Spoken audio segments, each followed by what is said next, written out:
వాక్యానికి సహాయకరంగా నెహమ్యా గ్రంథం,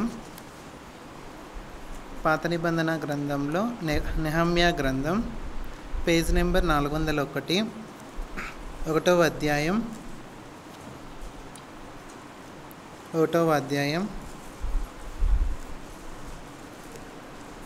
5వ వచనం చదువుకుందాం. 5వ వచనం నుంచి. నెహమ్యా గ్రంథం 1వ అధ్యాయం 5వ వచనం.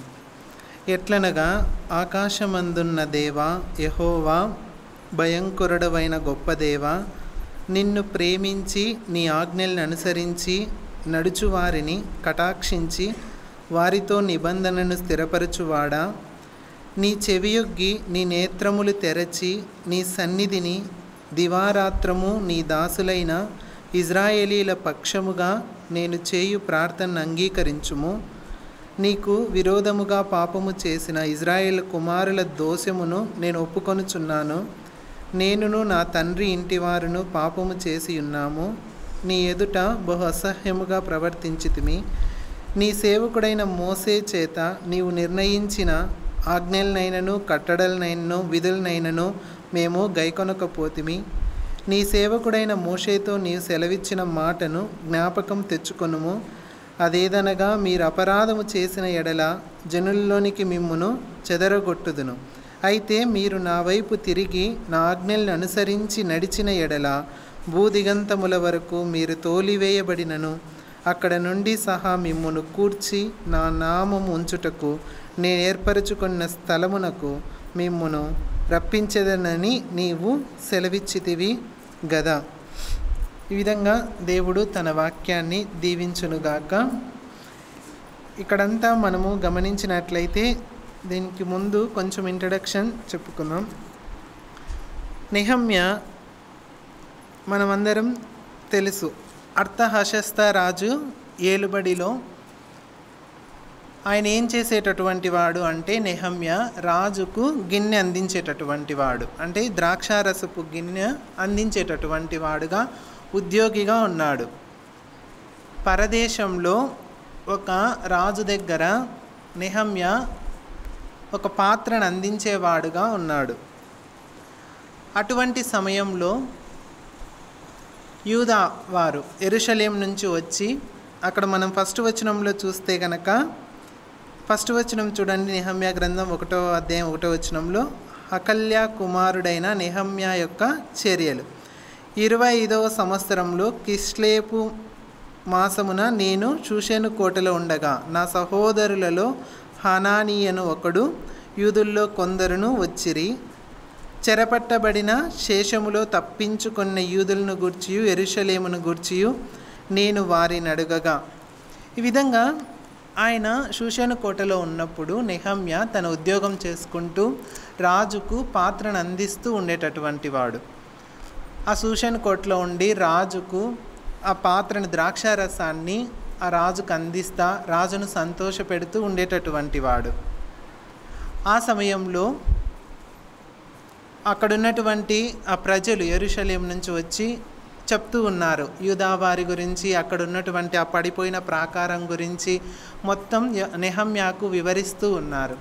నెహమ్యాకు వివరించినప్పుడు నెహమ్యా ఎంతో బాధపడిపోతున్నాడు. ఆ 1వ అధ్యాయం మనమంతా చదివితే కనుక అర్థమవుతుంది. నెహమ్యా ఎంతో వ్యాకులత చెంది ఎంతో దుఃఖిస్తూ బాధపడుతూ ఉన్నాడు. అంటే తన ప్రజలు ఏ విధంగా ఉన్నారు, అక్కడ ప్రాకారాలను ఎవరు కట్టడానికి పూనుకోవడం లేదని, ఆ ప్రాకారాలన్నీ పడిపోయాయని ఎంతో అదంతా విని, వాళ్ళు చెప్పిన సమాచారం అంతా విని నెహమ్యా ఎంతో బాధపడ్డాడు. బాధపడి ఇందాక మనం చదివినాం కదా, అదంతా ప్రార్థన దేవునికి మొరపెట్టినట్లుగా మనం చూస్తాం. ఆ ప్రార్థనలో మనం గమనించినట్లయితే దేవుణ్ణి ఏ విధంగా ప్రార్థిస్తూ ఉన్నాడు, ఆ యొక్క పరిస్థితులు ఎలా ఉన్నాయి, ఇజ్రాయేల్ పరిస్థితి, అవన్నీ చక్కగా వివరించినట్లుగా మనం చూస్తాం.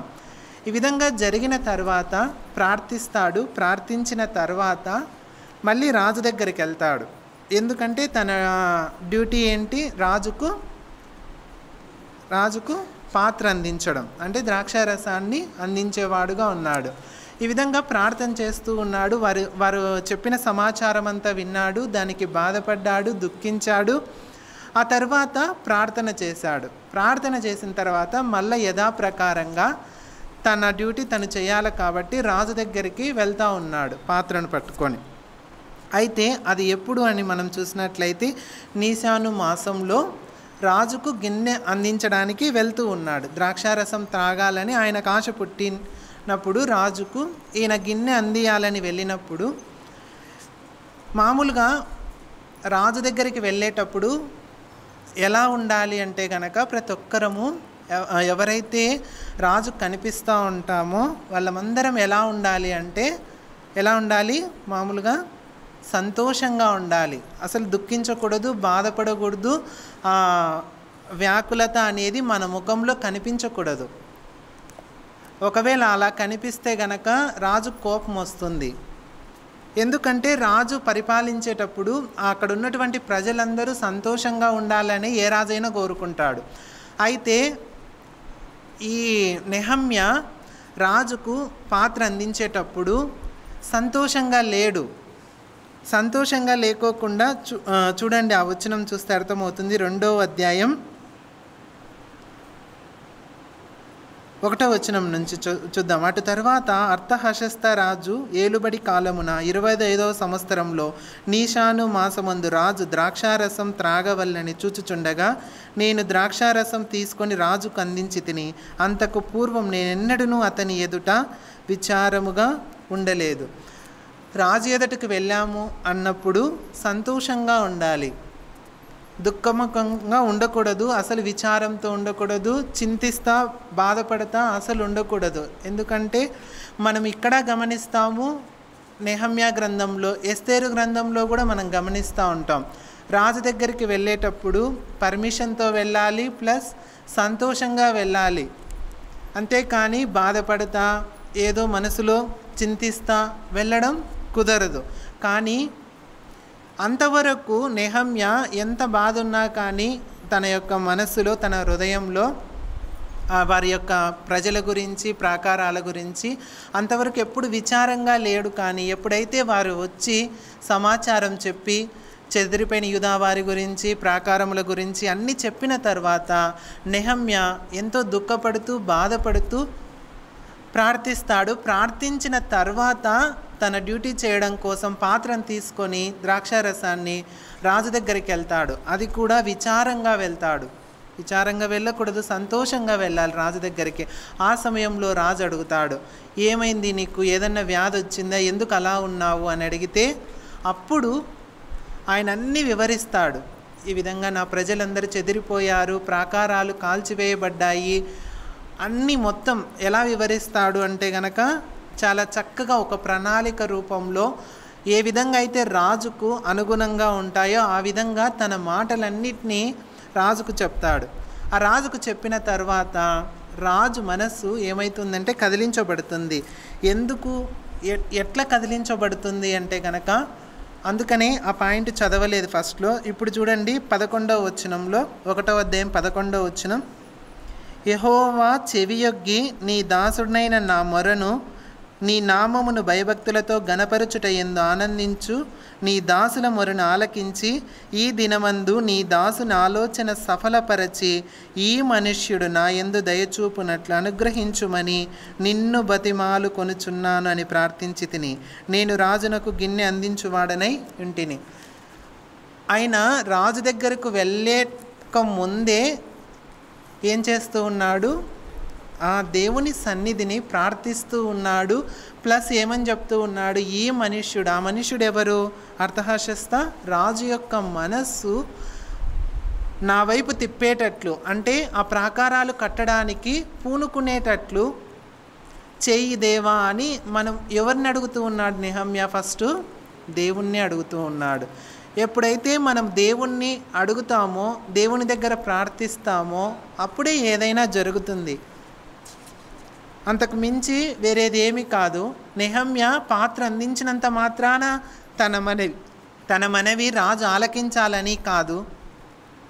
దేవునికి ప్రార్థిస్తేనే ఇది ఖచ్చితంగా పని అవుతుంది. అంతేకాని నాకుండే పలుకుబడి, నాకుండే ఇంకొకటి దాని ద్వారా ఈ పని జరగదని వెంటనే నెహమ్యా దగ్గరికి వచ్చినటువంటి ఆ వర్తకులు ఆ సమాచారం సేకరించిన వెంటనే దుఃఖముఖుడై ప్రార్థిస్తూ ఉన్నాడు. ప్రార్థించడంలో కూడా ఎన్నో అంశాలను ప్రార్థించాడు, దేవుణ్ణి స్తుతించాడు. ఆ తర్వాత అది కూడా మనము ముందున్నటువంటి ధ్యానంలో చూద్దాం.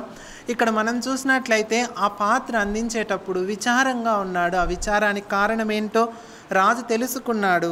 తెలుసుకున్న తర్వాత ఏం చెప్తూ ఉన్నాడు అని మనం చూసినట్లయితే అక్కడ రాజును రాణిని ఇద్దరి సమక్షంలో, ఇప్పుడు మళ్ళీ రాజు రాణిని కూడా పిలుస్తూ ఉన్నాడు. రాజు రాణిని పిలిచి రాజు రాణి ఇద్దరి సమక్షంలో ఏమైతే నెహమ్యా కోరుకుంటూ ఉన్నాడో ఆ ప్రాకారాలను కట్టడానికి నేను కొద్ది రోజులు మా దేశానికి వెళ్ళొస్తాను, ఆ ప్రాకారాలను పూర్తి చేసి మళ్ళీ వస్తాను అని చెప్తా ఉంటే రాజు రాణి ఇద్దరి సమక్షంలో నెహమ్యా ఏం కోరుకుంటూ ఉన్నాడంటే, మీరు మాటిచ్చినంత మాత్రాన కాదు రాజు, దానికి తగ్గట్టు తాకీదులను కూడా రాపించండి, నేను నది అవతలికి వెళ్ళేంత వరకు అని చెప్తాడు. ఎందుకు, దానికి కారణం ఏంటి అని మనం చూసినట్లయితే ఆ ప్రాకారాలను కట్టుకోకుండా ఉండడం కోసం అది నిషేధించబడి ఉంటాయి.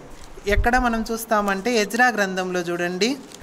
ఎజ్రా గ్రంథంలో ఆ ప్రాకారాలను కట్టడానికి చాలామంది పూనుకుంటారు, కానీ అక్కడ కట్టుకోకుండా కొద్దిమంది ఆ రాజుకు ఏం చేసి నింటారు అంటే సాటిలు చెప్పింటారు. ఎందుకంటే మీరు గనక నది యువతలికి వచ్చి వాళ్ళని అలో చేసి యూదా వారిని వాళ్ళు ప్రాకారాలు కట్టుకునేటట్లు కనుక చేసినట్లయితే వారు ప్రాకారాలు కడతారు, వాళ్ళ తలుపులు అన్నీ నిలబెట్టుకుంటారు. అవన్నీ నిలబెట్టుకున్న తర్వాత రాజువైన నీకు సుంకము కానీ పన్ను కానీ ఏమి చెల్లించరు. ఒకవేళ అవన్నీ చెల్లించకపోతే రాజుకు ఎంతో నష్టం కలుగుతుంది అని నది అవతల ఉన్నటువంటి ఎవరైతే యెరూషలేం ప్రాకారాలు కట్టాలని ఆశపడతారో ఆ ప్రాకారాలు కట్టిన తర్వాత నది యువతలున్నటువంటి రాజుకు ఎలాంటి సుంకము పన్ను చెల్లించరు, అది రాజుకు నష్టం అవుతుంది. కాబట్టి ఎవరైతే ఈ పని చేయాలని పూనుకుంటారో వారు ఆ పని ఆపేటట్లుగా చేయమని రాజుకే వారందరి లేఖలను పంపినట్లుగా మనం చూస్తాం. ఆ విషయాలన్నీ ఎక్కడ క్లియర్గా మనం చూడొచ్చు అంటే ఎజ్రా గ్రంథంలో మనం చూస్తాం. ఎజ్రా గ్రంథం 4వ అధ్యాయం చూడండి. ఎజ్రా గ్రంథం 4వ అధ్యాయం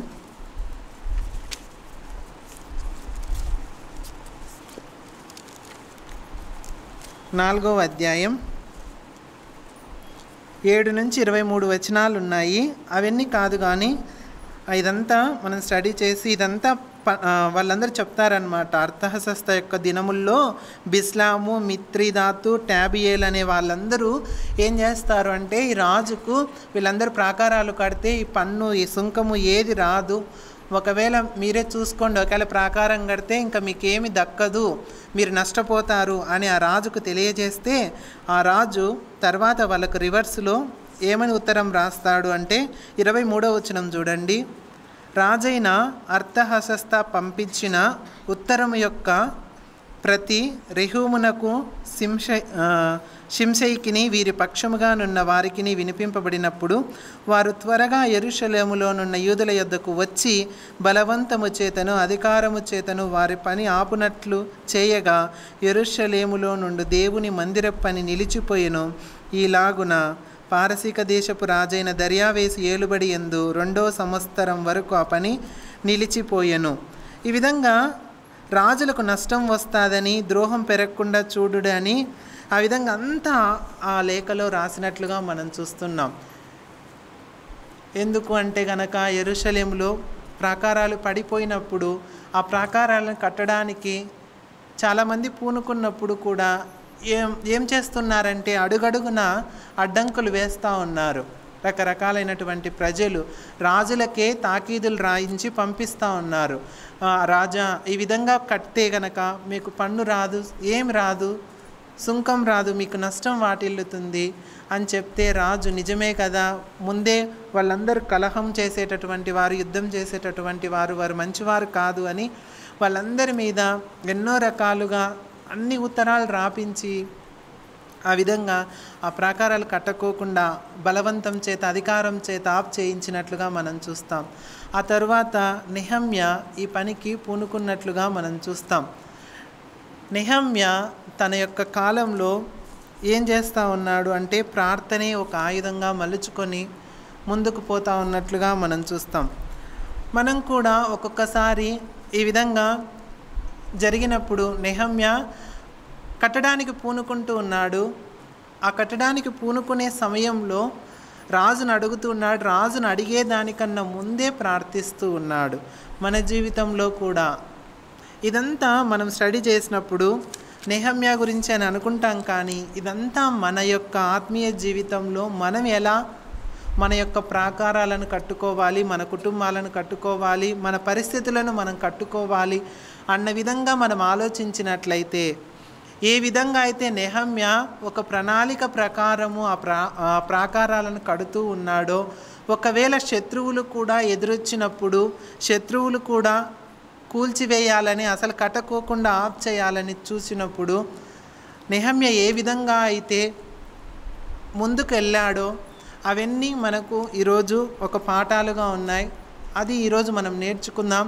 అసలు నెహమ్య ప్రాకారాలకు మన యొక్క ఆత్మీయ జీవితాలకు ఏం సంబంధం ఉంది, అసలు నెహమ్య ఏ విధంగా ఆ ప్రాకారాలను పూర్తి చేశాడు, ముందున్నటువంటి వాళ్ళు ఎందుకు పూర్తి చేయలేకపోయారు, వారు ఆ విధంగా చెప్పిన తర్వాత కూడా దంతటితో ఆఫ్ చేశారు పని. కానీ నెహమ్యాకు కూడా ఎన్నో అడ్డంకులు ఎదురయ్యాయి, ఎన్నో పరిస్థితుల గుండా వెళ్ళాడు. ఎంతోమంది శత్రువులు వచ్చి ఈ పనిని ఆఫ్ చేయాలని ఎన్నో రకాలుగా దారులు పట్టించారు.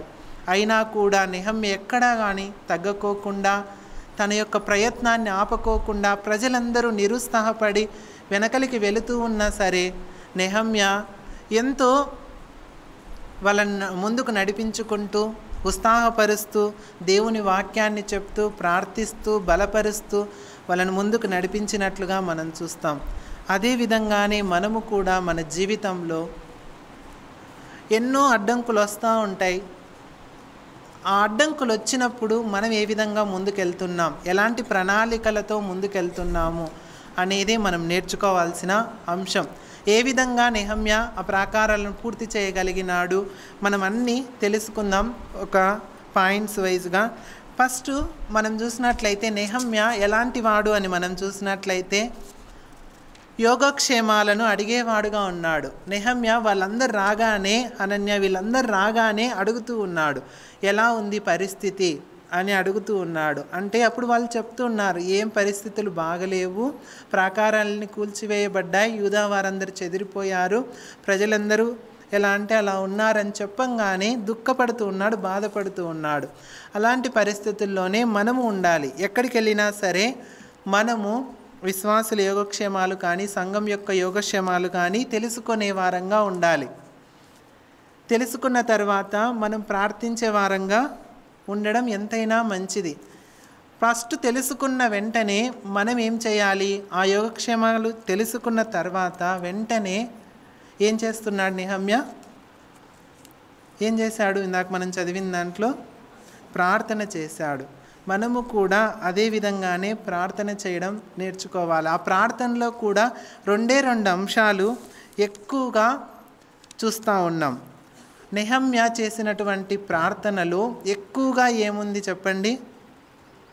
ఫస్ట్ ఏముంది, తన యొక్క పాపపు స్థితి, పాపాలు ఒప్పుకోవడం, ఇవన్నీ జరుగుతూ ఉన్నాయి. అవన్నీ ఒప్పుకుంటూ ఉన్నాడు. మనము కూడా మన జీవితంలో ఎప్పుడు ప్రార్థన చేయడానికి మోకరించినా సరే మనము ఆ విధంగా చేసే వారంగా ఉండాలి, పాపాన్ని ఒప్పుకునే వారంగా ఉండాలి. ఆ తర్వాత నెహమ్య ఎట్లా ప్రార్థిస్తూ ఉన్నాడంటే, ఖచ్చితంగా ఈ ప్రార్థన దేవుడు వింటాడు అని తన మనఃపూర్వకంగా చేస్తున్నట్లుగా మనం చూస్తున్నాం. మనము కూడా ప్రార్థన చేసేటప్పుడు ఖచ్చితంగా మనఃపూర్వకంగా చేసే వారంగా ఉండాలి. ఏదో ప్రార్థన అంటే ప్రార్థన, కొంతమంది ఏం తెలియదు, మాకు ప్రార్థన చేయి, మాకు ప్రార్థన చేయి అంటూ ఉంటారు. మనకు మనసు లేకపోయినా సరే మనం ఎలా ప్రార్థన చేయగలుగుతాం చెప్పండి? ఊరికి వచ్చిరాని మాటలతో 4 మాటలైతే చేస్తాం, కానీ నిజంగానే మనం మనఃపూర్వకంగా ప్రార్థన చేయలేం. మనం అనుకుంటాం వాక్యానికే సిద్ధపాటు అవసరమేమో అని, కానీ ప్రార్థనకు కూడా మనకు సిద్ధపాటు అవసరం. ప్రార్థించడానికి ఎన్నో అంశాలు మనం ముందే సేకరించుకోవాలి. ఏం ప్రార్థన చేయాలి, సమాచారం మనకు ఉండాలి ప్రార్థించడానికి. ఊరికే ప్రార్థన అంటే ప్రార్థన అని వాక్యానికి ఏ విధంగా అయితే మనం చెప్పడానికి ఎన్నో అంశాలను వాక్యాలను సేకరించి రాసుకుంటామో, మనం ప్రార్థించడానికి కూడా సమాచారం అంతా గ్యాదర్ చేయాలి. గ్యాదర్ చేసిన తర్వాతే మనం ప్రార్థించగలుగుతాం. అప్పుడే అలా మనఃపూర్వకంగా మనం చేయగలుగుతాం. ఇప్పుడు ఈయనకు సమాచారం వచ్చింది నెహమ్యాకు. ఎలాంటి సమాచారం? అది అంత మంచి సమాచారం కాదు. చాలా దుఃఖితుడై బాధలో ఉన్నాడు. అయ్యో, ఇలాంటి పరిస్థితుల్లో ఉన్నారా నా ప్రజలు అని ప్రార్థిస్తూ ఉన్నాడు. మనఃపూర్వకంగా ప్రార్థిస్తూ ఉన్నాడు. అలా మనము కూడా ఇతరుల యొక్క బాధలు కన్నీళ్ళు తెలుసుకున్నప్పుడే మనం మనఃపూర్వకంగా చేయగలుగుతాం. లేదు అంటే చాలామంది ఉద్యోగాల కోసం వాళ్ళ కోసం చేస్తూ ఉంటాం. వారి పరిస్థితి ఏంటి, వారి ఇంటిలో వాళ్ళకు ఉద్యోగం రాకపోతే వాళ్ళ పరిస్థితి ఏంటని మనఃపూర్వకంగా తెలుసుకొని ప్రార్థించినట్లయితే తప్పకుండా దేవుడు వింటాడు. వారికి తగ్గ పరిస్థితులను దేవుడు అనుకూలంగా మారుస్తాడు. ఆ విధంగా నెహమ్యా ఏం చేస్తున్నాడంటే మనఃపూర్వకంగా చేస్తున్నాడు. వారి యొక్క పాపాలను కూడా ఎత్తి చూపిస్తూ ఉన్నట్లుగా మనం చూస్తాం. సమాచారం తెలుసుకున్నాడు, ఆ తర్వాత ప్రార్థిస్తున్నాడు. ప్రార్థనలో ఆ రెండు అంశాలు గుర్తుపెట్టుకోండి. మనఃపూర్వకంగా చేయాలి, మన పాపాలను ఒప్పుకునే వారంగా ఉండాలి. ఆ తర్వాత ఎంత చతురతతో, తన యొక్క ఆలోచనతో, ఏ సమయంలో అయితే రాజు మనసు ఎలా ఉంటుంది అని తెలుసుకున్నవాడు, అన్నేళ్ళు అనుభవం కలిగిన వాడు కాబట్టి ఏ టైంలో అయితే రాజుకు ద్రాక్షారసం అందించే టైంలో రాజు మనస్సు మన వైపు త్రిప్పబడుతుంది, ఇంతవరకు ప్రార్థన కూడా చేశాను కదా, ఈ టైంలో అయితే రాజు నెమ్మదిగా ఉంటాడు అని ఆ గిన్నె అందించే టైంలోనే తన ముఖాన్ని విచారంగా పెట్టుకొని వెళ్తూ ఉన్నట్లుగా మనం చూస్తాం. అంతవరకు ఎప్పుడే కానీ అలాంటి విచారంతో లేనట్లుగా మనం చూస్తూ ఉన్నాం. మనం కూడా దేవుని సన్నిధికి వచ్చేటప్పుడు ఎలా ఉంటాం చెప్పండి? సరే, శనివారం అంటే వదిలేయండి, ఏదో ప్రార్థన చేసుకోవడం కోసం కాబట్టి, మన కష్టాలన్నీ చెప్పుకోవడం కోసం ఏదో బాధలో వచ్చామనుకోండి, ఆదివారం రోజు కూడా ఎలా ఉంటాం? అలానే ఉంటాం. కనీసం ఆదివారం అని ఈ రాజే సంతోషించడు. ఎందుకంటే ఎవరైనా దుఃఖముఖంగా ఉంటే, విచారంగా ఉంటే, రాజు తాత్కాలికమైన రాజు అంటే బహిరంగంగా ఉన్నటువంటి రాజే అంగీకరించడు తన ప్రజలు సంతోషంగా లేకపోతే. మరి మన కోసం తన యొక్క రక్తాన్ని చిందించి తన ప్రాణాన్నే దేవుడు మనకు అర్పించినప్పుడు మనం సంతోషంగా లేకపోతే ఎలా చెప్పండి? బాధలు ఉండొచ్చు, ప్రతి ఒక్కరికి ఉంటాయి, కుటుంబంలో ఉంటాయి, ఏ విషయంలో అయినా బాధలు ఉంటాయి. కానీ రాజు యొద్దకు మనం వచ్చినప్పుడు సంతోషంగా ఉండడం నేర్చుకోవాలి. అప్పుడు కూడా మనం కనీసం ఆరాధనలో కూడా నాకు అది సమస్య ఇది సమస్య అనే చెప్పుకుంటూ ఉంటాం. ఆ సమయంలో కూడా దేవుడిచ్చిన రక్షణను బట్టి మనం సంతోషించే వారంగా ఉండలేకపోతూ ఉన్నాం. రాజు ఎదుట మనమందరం సంతోషంగా ఉంటే అది రాజుకు సంతోషం. ఎవరు మన రాజు? అర్థహశస్త రాజు కాదు, కానీ మన రాజు ఎవరు? యేసుక్రీస్తు ప్రభువే. ఆయన ఎదుట మనం సంతోషంగా ఉండే వారంగా ఉందాం. ఇక్కడ ఆ టైంలో నెహమ్యా ఎంతో విచారంగా రాజు దగ్గరకు వెళ్తూ ఉంటే రాజు అన్నీ అడిగాడు, ఏంటి నీ విచారానికి కారణం, ఎందుకు ఇలా ఉన్నావు అని అడిగితే అప్పుడు ఆయన చెప్తా ఉన్నాడు, మా ప్రాకారాలు కూలిపోయాయి, మా వాళ్ళందరూ చెదిరిపోయారు, ఈ విధంగా అన్నీ చెప్తూ ఉంటే అప్పుడు రాజు రాని ఇద్దరి సమక్షంలో తాకీదులన్నీ రాయించుకొని, నేను నది అవతలికి వెళ్ళినంత వరకు కూడా నీ బండ్రోతులు గుర్రప్రోతులు ఇవన్నీ వెంట రావాలి నాకు అని అడిగితే అన్ని దానిలకు తాకీదులు పత్రాల రూపంలో రాయించుకున్నాడు, మాటల రూపంలో కాకోకుండా. ఓకే, ఇవన్నీ చేస్తాను, నువ్వు ఎన్ని దినములు కావాలంటే అన్ని దినాలు ఉండి అక్కడ అన్ని పనులు పూర్తి చేసుకొని మళ్ళీ తిరిగిరా అని చెప్పి ఆయన్ని పంపించినట్లుగా మనం చూస్తూ ఉన్నాం. ఆ తర్వాత రాజు ఒప్పుకున్నాడు, పంపించడానికి వెళ్ళాడు నెహమ్యా. అక్కడికి వెళ్ళి ప్రాకారం కట్టాలని పూనుకున్నాడు. ఆ పూనుకునే సమయంలో ఏం జరుగుతూ ఉందంటే కనుక ఎవరికి తెలియకోకుండానే అక్కడ ఉన్నటువంటి ఇజ్రాయెల్ వారికి కొద్దిమందికి పనివారు ఎవరైతే ఉన్నారో వారికి మాత్రమే తెలియజేసేటట్లుగా పూనుకొని రాత్రిపూట మాత్రమే ఆ ప్రాకారాలు, పడిపోయిన ప్రాకారాలను దర్శించడానికి వెళ్తూ ఉన్నాడు. ఎందుకు అంటే పగటిపూట ఏమన్నా అందరికీ తెలుస్తుంది ఎందుకు ఈయన వచ్చాడు అని. అప్పటికే తెలిసిపోయింది అనుకోండి, కానీ ఎందుకు అంత రకాల డిస్టర్బెన్స్ అని రాత్రిపూట వెళ్ళి ఆ ప్రాకారాలు ఏ విధంగా ఉన్నాయి, ఎలా కట్టాలి దీనిలను అని ఆలోచన చేస్తూ ఉన్నాడు.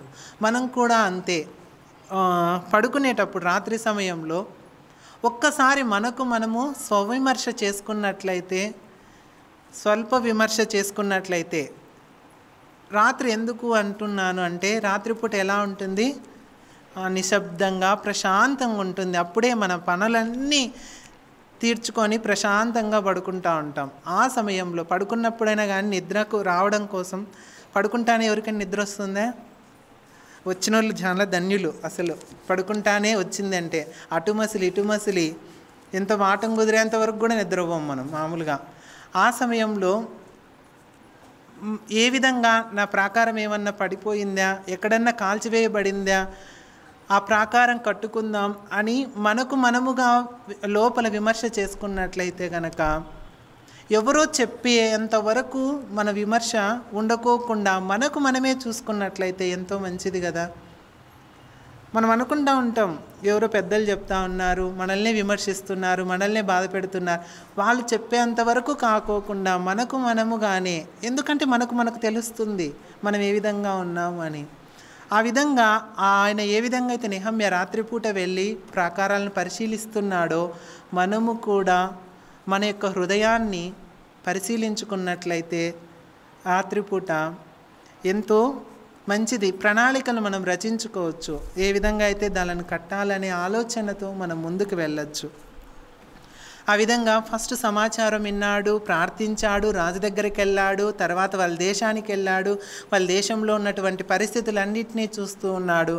చూసిన తర్వాత ఏం జరుగుతూ ఉంది అంటే కనుక అప్పుడే అసలైనటువంటి శత్రువులు ఎదురైతూ ఉన్నట్లుగా మనం చూస్తున్నాం. నెహమ్యా ఇంకా ప్రాకారాలను కట్టడానికి పూనుకున్నప్పుడు ఎవరు ఎదురైతూ ఉన్నారంటే హోరోనీయుడైన సన్బల్లెటు, అమ్మోనీయుడైన టోబియా, వీళ్ళందరూ ఏం చేస్తూ ఉన్నారంటే, నువ్వు ప్రాకారాలను కట్టడానికి వచ్చావా, ఈ ప్రాకారాలను కడితే ఏమవుతుంది, అసలుకు ప్రాకారాలను కట్టినా కూడా అవేమన్నా నిలబడతాయా, కొద్ది రోజుల్లోనే పడిపోతాయి, అంతేకాదు ఒక నక్క గనక దాని మీద ఎగిరిందనుకో వెంటనే అవి పడిపోతాయి, ఆ విధంగా ఉంటాయి ఈ ప్రాకారాలన్నీ అని శత్రువులు దాడి చేస్తూనే ఉన్నారు. నిజమే, ఇలాంటి శత్రువులు మన జీవితంలో కూడా లేకపోలేదు. మనము ఏదైనా కానీ ఒక పనిని ఆరంభించినప్పుడు అది ఏదైనా సరే మన జీవితాలలో శత్రువులు అంటే ఈ లోకంలో ఉండే శత్రువులు కాదు, కానీ మనం అంధకార సంబంధం చూడండి. ఎఫెసీయులకు రాసిన పత్రికలో మనం చూసినట్లయితే బాగా అర్థమవుతుంది. ఎఫెసీయులకు రాసిన పత్రిక 6వ అధ్యాయం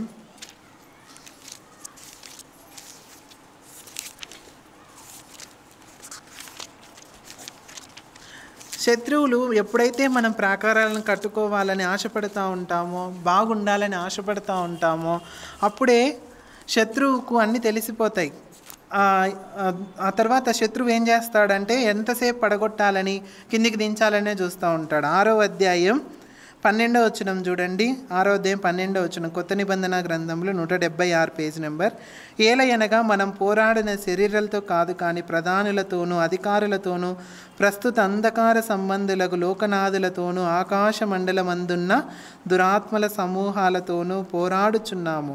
అందుచేతను మీరు ఆపద్దినమందు వారిని ఎదిరించుటకును సమస్తమును నెరవేర్చిన వారై నిలవబడుటకును శక్తిమంతులగునట్లు దేవుడిచ్చు సర్వాంగ కవచమును ధరించుకొనుడి. మన శత్రువు మనకు అలాంటప్పుడు ఎదురైనప్పుడు మనం ఏం చేయాలి అంటే శక్తి గల వారమగునట్లు దేవుడిచ్చే సర్వాంగ కవచాన్ని మనము ధరించుకునే వారంగా ఉండాలి. మీరు చూసినట్లయితే నెహమ్యా గ్రంథం అంతా ఇలాంటి శత్రువులు వచ్చి ప్రతిసారి ఆ ప్రాకారాలను కట్టేటప్పుడు వచ్చి ఎన్నోసార్లు బాధ పెడతా ఉంటే నెహమ్యాను ప్రతిసారి నెహమ్యా ఏం చేస్తూ ఉన్నాడు, మీరు నెహమ్యా గ్రంథం చదివినట్లయితే ప్రతిసారి ఏం చేస్తున్నాడు నెహమ్యా, ప్రార్థిస్తూ ఉన్నాడు. ప్రతిసారి ప్రార్థనే. నెహమ్యా అంత సక్సెస్ఫుల్గా ప్రాకారాలను కట్టడానికి కారణం ఏంటి అంటే గనక ప్రార్థనే. ఎన్నిసార్లు శత్రువు వచ్చి దాడి చేయాలని చూస్తూ ఉన్నా ఈ సన్బెల్లెట్టు వీళ్ళందరూ వచ్చి ఎన్నోసార్లు బాధ పెడతా ఉన్నా వదంతులు సృష్టిస్తారు. ఇంకా ఎంతటికి లొంగడం లేదు అని ఏం చేస్తాడంటే ఒక ఓను మైదానం లేక కూడా రమ్మంటాడు. ప్రాకారాలన్నీ ఇంకా కడతా ఉంటాడు నెహమ్యా. ఇవన్నీ ఏం పట్టించుకోకుండా, శత్రువులు ఇవన్నీ ఏ దాడిని పట్టించుకోకుండా ప్రార్థన చేస్తూ వాటన్నిటిని దేవుని దగ్గర నుంచి శక్తిని పొందుకుంటూ కడతా ఉంటే ఇంకా కట్టేటట్లుగా ఉన్నాడు అని ఏం చేస్తాడంటే ఒక మైదానం దగ్గరికి రా అని ఒక్కసారి, 2 సార్లు, 3 సార్లు, 4 సార్లు ఎన్నోసార్లు ఆయన దగ్గరకు తాకీదులు, ఉత్తరాలు పంపించి నువ్వు మైదానం లేకిరా, నీతో మాట్లాడాలి అని చెప్తే ఇంకా నాకు చాలా పని ఉంది ఇక్కడ ప్రాకారాలను కట్టే పని, నేను ఎందుకు రావాలి అని వారి దగ్గరికి పోడు. అదే మనం అనుకోండి ఏం చేస్తాం, మనం ఒక పని ఉంటుంది, మనకు ఒక పని చేస్తూ ఉంటాం, ఏదో మన మీద కొన్ని వదంతులు వచ్చాయని, ఏదో మనల్ని అంటున్నారని వారి మీదకి దృష్టిని కేంద్రీకరిస్తూ ఉంటాం. అయ్యో నన్ను అన్నారే, నన్ను బాధ పెట్టారే అని దాని మీదకే పోతూ ఉంటుంది మన మనస్సు అంతా. చేయవలసిన కార్యమంతా ఇక్కడే ఆగిపోయి ఉంటుంది. మనం ఎక్కువగా సాతాను ఏం చేస్తాడంటే ఆ విధంగానే దృష్టిని కేంద్రీకరించేటట్లుగా చేస్తూ ఉంటాడు. ఇంకా అంతటికి లొంగలేదని నెహమ్యా ఏం చేస్తారంటే ప్రాకారాలన్నీ కట్టిన తర్వాత ఇంకా దేశానికి పోడు, ఇంకా రాజుకు పాత్ర అందించడు, ఏమందించడు, ఇంకా ఇక్కడే ఉండి మీ అందరికీ రాజు కావాలని ఇవన్నీ కడుతూ ఉన్నాడని వదంతులు కూడా సృష్టిస్తాడు. ఆ సృష్టించినప్పుడు శత్రువులు అప్పుడు కూడా ఏ మాత్రం నెహమ్యా లొంగకోకుండా ఇవన్నీ కాదు అని మళ్ళీ దేవుని దగ్గరే ప్రార్థిస్తాడు. దేవుని దగ్గరే ప్రార్థించి, దేవా వీళ్ళందరూ ఈ విధంగా చేస్తున్నారు, ఇవన్నీ కాకుండా నేను శక్తిమంతులయ్యేటట్లు ప్రజలందరూ ఏకదాటి మీదుగా ఐకమత్యంగా వచ్చేటట్లుగా ప్రార్థిస్తాడు. అప్పుడు ప్రజలందరూ అటన్ని వదంతులు నమ్ముకోకుండా చేస్తాడు. అప్పటికి ఇంకా శత్రువు ఏం చేస్తాడంటే ఇంకా షెమయాను వాడుకొని షెమయాకు లంచం ఇచ్చి నిన్ను నిర్బంధించినట్లుగా నీవు నెహమ్యాను పిలుచుకో, గర్భగుడిలో దాక్కోండి అని చెప్తాడు. అప్పుడు షెమయా పిలిచినా కానీ రాడు నెహమ్యా. ఎందుకు ఇన్నిసార్లు శత్రువు పిలిచినా కానీ లొంగకోకుండా ఉన్నాడు? కారణం ఏంటి? ప్రార్థిస్తూ ఉన్నాడు, దేవుని దగ్గర నుంచి శక్తిని పొందుకుంటూ ఉన్నాడు. ఇన్నిసార్లు శత్రువు వచ్చి దాడి చేస్తూ ఉన్నా కానీ నెహమ్యా తన పని తను చేసుకుంటూ పోతూ ఉన్నాడు. మనము కూడా మన నిజ జీవితంలో ఇలానే చేయాలి. మన శత్రువులు మనల్ని ఏదో రకంగా వెనక్కి లాగాలనో ఏదో విధంగా ఏదో చేయాలని ఆలోచన చేస్తూ ఉన్నా సరే మనం ఏం చేయాలి? ప్రార్థన చేస్తూ, వాక్యం చదువుకుంటూ, దేవుని దగ్గర నుంచే శక్తిని పొందుకుంటూ ఉండాలి. అప్పుడే మనం చేయవలసిన పని ప్రభువులో ఏదైనా ఉంది అంటే అది ఖచ్చితంగా నెరవేరుతుంది. అంతేకాని ఆ వదంతులకు నమ్మి వెనక్కి తిరిగి నెహమ్యా వెళ్ళిపోయినట్లయితే, ఆ మైదానంలో వాళ్ళతో కలిసినట్లయితే ఏం జరిగి ఉండేదో మనకు తెలియదు. కానీ నెహమ్యా అయితే అక్కడికి వెళ్ళలేదు. వారి శత్రువులకు చిక్కకోకుండా ప్రార్థిస్తూనే ఉన్నాడు.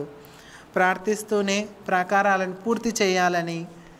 పూర్తి చేస్తూ ఉన్నాడు. ఇంకా ఆ విధంగా ప్రణాళికను రచించుకున్నాడు. మనము కూడా మన నిజ జీవితంలో ఏవైతే ఉన్నాయో ఆ ప్రాకారాలు పడిపోయి ఉన్నాయో ఆ ప్రాకారం కట్టుకునే సమయంలో మళ్ళీ శత్రువు ఏదైతే ఆ ప్రాకారం కూలిపోతుందో మనం కట్టడానికి ప్రయత్నం చేస్తూ ఉంటాం.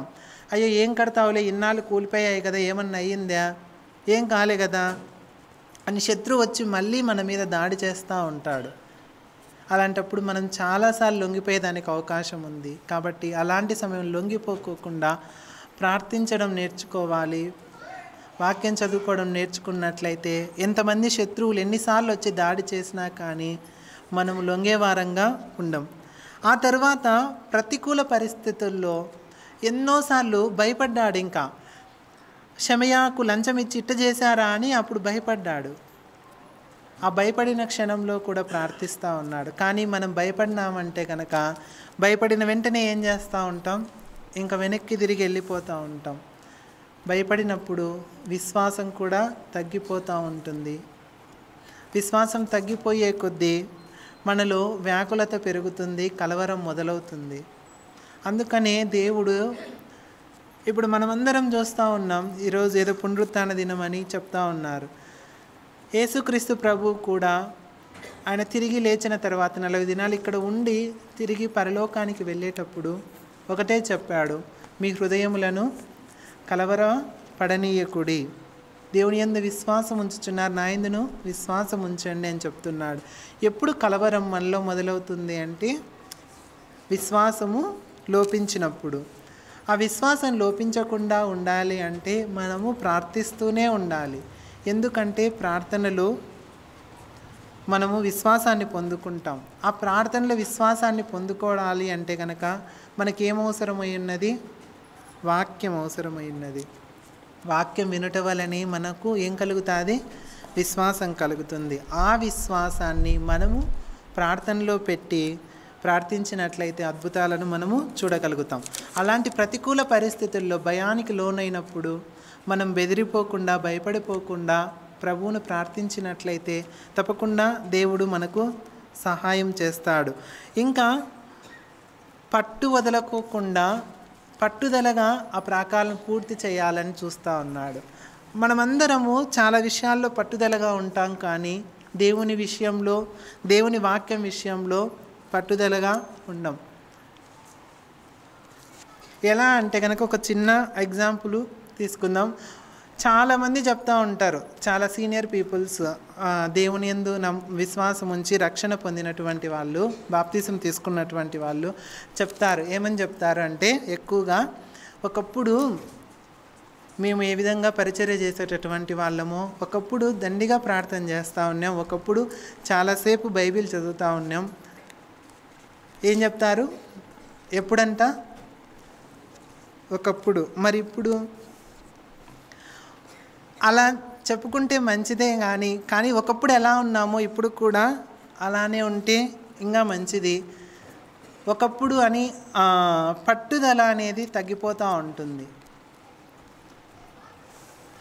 కానీ పట్టుదల మనకు చాలా విషయాల్లో ఉంటుంది, కానీ దేవుని విషయంలో పట్టుదల కలిగి ఖచ్చితంగా మనం చేయవలసిన పని చేయాలని దేవుడు అనుకున్నప్పుడు మనం చేయగలిగితే దేవుడు సంతోషిస్తాడు. ఆ తర్వాత మళ్ళీ ప్రార్థిస్తూనే ఉన్నాడు నెహమ్యా. శత్రువులు ఎన్నో వ్యూహాలు పన్నుతూ ఉన్నారు, అయినా కూడా వాటికి లొంగకోకుండా నెహమ్యా ప్రాకారాలను పూర్తి చేయాలనే చేస్తూ ఉన్నాడు. ఇంకా ఏం చేస్తూ ఉన్నాడంటే కావలి వారిని కూడా ఉంచుతూ ఉన్నట్లుగా మనం చూస్తూ ఉన్నాం. నెహమ్యా ఈ ప్రాకారాలను కడుతూ ఉన్నారు, ఎవరన్నా వచ్చి మళ్ళీ కూల్చేసేదానికి అవకాశం ఉంది సరిపోనోళ్ళు. కాబట్టి వాటన్నిటి చుట్టూ కావలి వారిని ఉంచుతూ ఉన్నాడు. అదేవిధంగానే మనం మన జీవితంలో కావలిగా ఉంచుకోవడం ఎంతైనా మంచిది. కావలి కాయాలి అంటే కనుక మనలో వాక్యం ఉండాలి. వాక్యం ఉన్నట్లయితే ఎప్పుడూ మనం చెప్పుకుంటూ ఉంటాం. మన హృదయంలో వాక్యం ఉన్నట్లయితే, కీర్తనాకారుడు అంటాడు దావీదు, మనందరికీ తెలుసు, మనం పాపం చేయకుండా ఉండునట్లు ఏం చేయాలి? మన హృదయంలో ఆయన వాక్యాన్ని ఉంచుకోవాలి. మన హృదయంలో ఆయన వాక్యాన్ని ఉంచుకున్నట్లయితే మనము ఎలాంటి పరిస్థితులకైనా లొంగం, ఎలాంటి పరిస్థితులనైనా ఎదిరించేదానికి అవకాశం ఉంటుంది. ఈ భయపడేదానికి ధైర్యాన్ని ఇస్తుంది దేవుని వాక్యం. కాబట్టి ఆ వాక్యాన్ని మనము హృదయంలో ఉంచుకున్నట్లయితే తప్పకుండా మన చుట్టూ మనము తప్పిపోకుండా కావలిగా ఆ వాక్యం మనకు తోడుగా ఉంటుంది. ఇంకా మనం చూసినట్లయితే ఈ విధంగా ఎన్నో సమయంలో ఆయన ధీరత్వం చూపించినట్లుగా, ఆ కోటను రక్షించడానికి చూసినట్లుగా మనం చూస్తాం. ఎన్ని ముగించిన తర్వాత నెహమ్యా ప్రాకారాలన్నీ ముగించిన తర్వాత ఏం చేస్తూ ఉన్నాడు అంటే కనుక అదొకటి చూసి మనం ముగించుకుందాం. చూడండి, నెహమ్యా గ్రంథం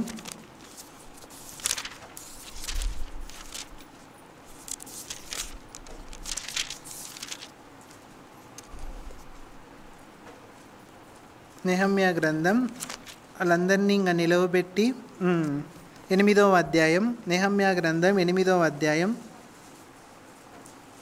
5వ వచనం నుంచి చదువుకుందాం. అప్పుడు ఎజ్రా అందరికంటే ఎత్తుగా నిలవబడి జనులందరూ చూచుచుండగా గ్రంథమును విప్పెను.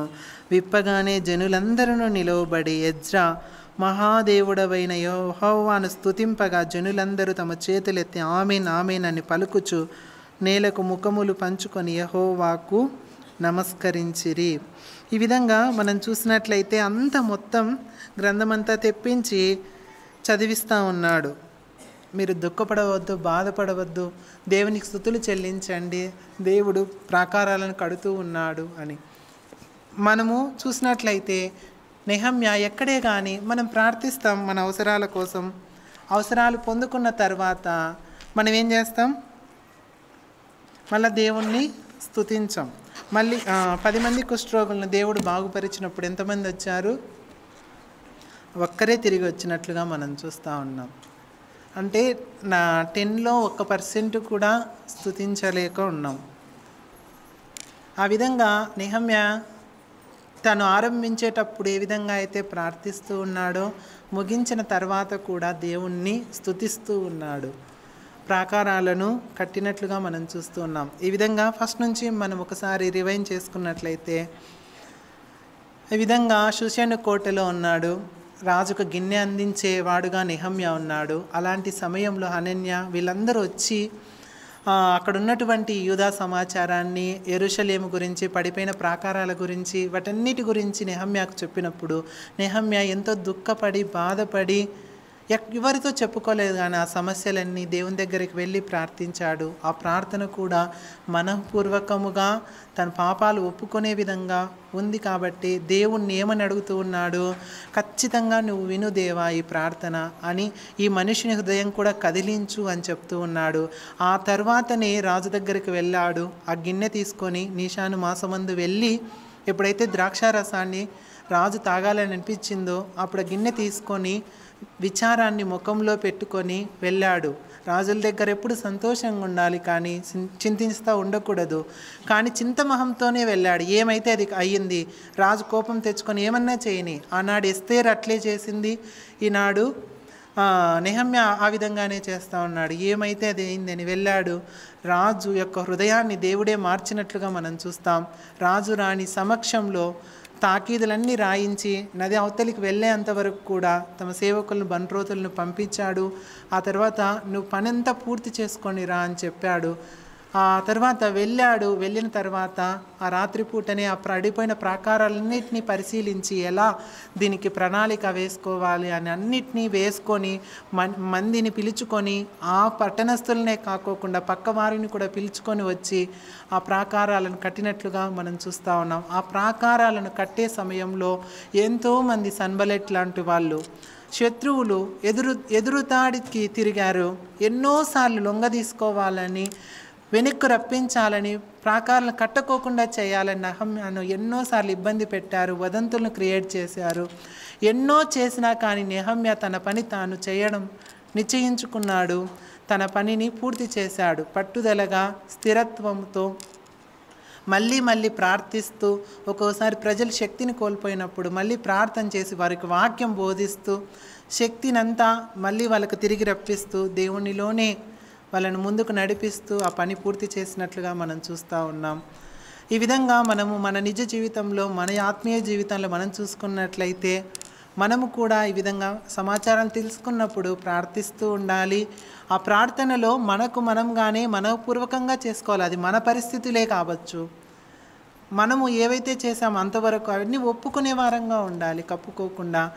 అంతేకాకుండా పట్టుదలగా ఉండాలి, స్థిరత్వంగా ఉండాలి. రాత్రిపూట మనల్ని మనం సౌవిమర్శ చేసుకుంటూ ఏవైతే ఉన్నాయో వాటన్నిటిని సరిదిద్దుకోవడం కోసం మనం ముందుకు వెళ్తూ ఉండాలి.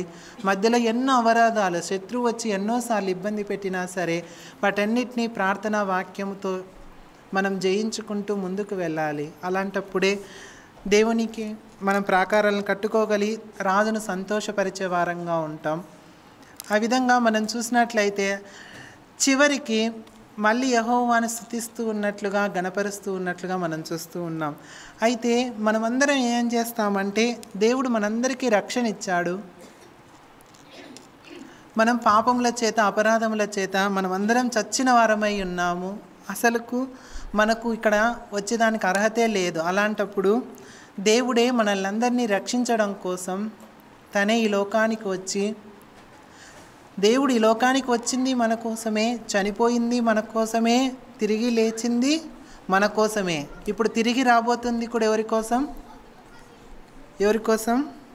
మన కోసమే. ఇన్ని దేవుడు మన కోసం చేస్తే దేవుని కోసం మనం మాత్రం కనీసం 1% కూడా స్తుతించలేకపోతా ఉన్నాం. కాబట్టి దేవుడిని మనమందరం జ్ఞాపకం చేసుకొని ఆ విధంగా మనం స్తుతించినట్లయితే, మన ప్రాకారాలు మనం కట్టుకున్నట్లయితే దేవుడు ఖచ్చితంగా సంతోషిస్తాడు. అంతేకాకుండా ఆ ప్రాకారాలన్నింటినీ నెహమ్యా ఎన్ని రోజుల్లో కట్టాడని మనం చూసినట్లయితే మనందరికీ తెలుసు. ఎన్ని రోజులు? 52 దినముల్లో కట్టినట్లుగా మనం చూస్తాం.